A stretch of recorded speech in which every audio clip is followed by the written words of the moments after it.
Hello parents. Pre writing series के week fourth में मैं काजल ओम आपका स्वागत करती हूँ। एंड सबसे पहले thank you so much parents, इतना सारा प्यार दिखाने के लिए।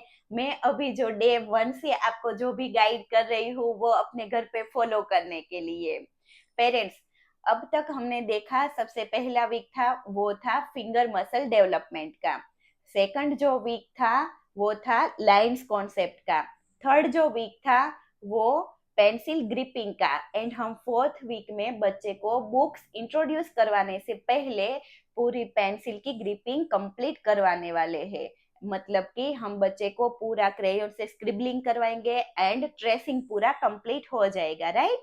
तो आज मैं आपके लिए वापस वही 5 मेथड लेके आई हूँ, 5 एक्टिविटीज लेके आई हूँ जो आपको डे वाइज करवानी है।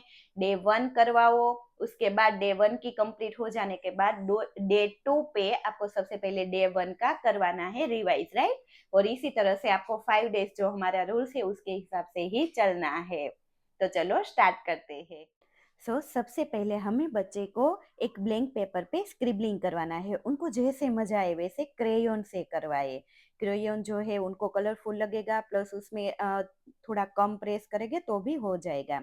इसलिए हम सबसे पहले करवाएंगे क्रेयोन से। बच्चे को जैसे मजा आए उस तरह से करवाइए, राइट। एंड देन आफ्टर बच्चे को हम राउंड राउंड करवा सकते हैं, कोई शेप भी आप करवा सकते हो, आपको जैसे भी, आपके पास जैसा भी टाइम है उस तरह से। देन आफ्टर हमें तुरंत लेना है पेंसिल से। सबसे पहले क्रेयोन से हमने करवाया, देन आफ्टर हमें पेंसिल से स्क्रिबलिंग करवानी है, क्योंकि क्रेयोन से करने के बाद हमें बच्चे को पेंसिल से ही लिखवाना है। तो इसलिए उनको पता चले कि मैं कितना प्रेस करूँगा तो कितना होगा।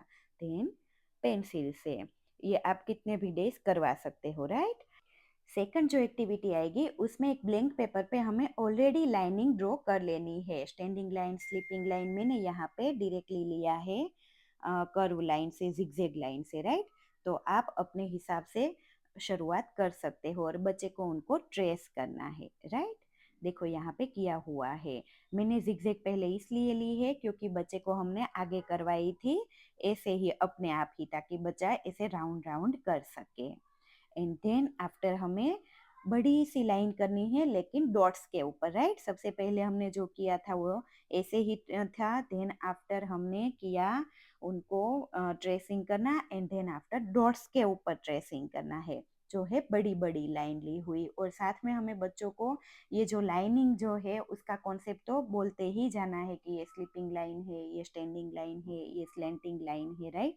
क्योंकि जब हम बच्चे को अल्फाबेट लिखवाएंगे ना, तब बच्चे को हम ये लाइनिंग कह सकते हैं कि पहले स्टैंडिंग लाइन करो, देन आफ्टर स्लीपिंग लाइन करो, स्लैंटिंग लाइन करो, इस तरह से। तो बच्चे को वो माइंड में जाए।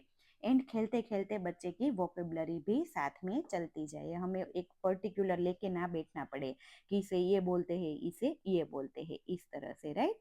तो बच्चे को इस तरह से अलग अलग लाइन ट्रेस करवाइए। एंड फोर्थ एक्टिविटी जो होगी वो होगी हमें डॉट टू डॉट कनेक्ट करना। तो यहाँ पे मैंने सबसे पहले लिया हुआ है बिग साइज की, मतलब कि बच्चे को लॉन्ग लाइन लेके जानी है। स्लीपिंग लाइन है, देन आफ्टर आप स्टैंडिंग कर सकते हो, कर्व कर सकते हो, राइट, स्लैंटिंग कर सकते हो, जिगजैग कर सकते हो। अपने हिसाब से आप अलग अलग करवाइए। मैंने सिर्फ डेमो के लिए यहाँ पे ये लाइन ली हुई है। Okay, done parents. ये जो थी वो थी बिग लाइन। अब हम स्मॉल लाइन लेंगे क्योंकि हमें तो बच्चे को एकदम छोटा छोटा ही लिखवाना है ना, इसलिए। तो ऐसे डॉट्स में आप स्टैंडिंग भी करवा सकते हो। अब मैंने स्लीपिंग ली है लेकिन एकदम स्मॉल स्मॉल ली है, राइट। तो इस तरह से बच्चे को स्मॉल करवाना है। इस तरह से आप अलग अलग लाइंस ले सकते हो। आप अल्फ़ाबेट्स जो है नंबर से उनमें देख सकते हो कि कैसे कैसे शेप आते हैं, एंड उनके हिसाब से आप 1 वीक तक बच्चे को ये करवा सकते हो। तो हमें बच्चे को पूरा टाइम देना है रिवीजन के लिए।